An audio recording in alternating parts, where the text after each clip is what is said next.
Venezuela کے صدر کے بعد اقتدار سنبھالنے والی خاتون نائب صدر کو بھی صدر ٹرمپ نے وارننگ دے دی۔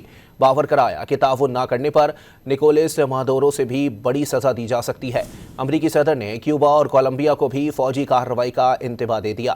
یہ بھی الزام عائد کیا کہ کولمبیا سے منشیات تیار ہو کر امریکہ پہنچ رہی ہیں۔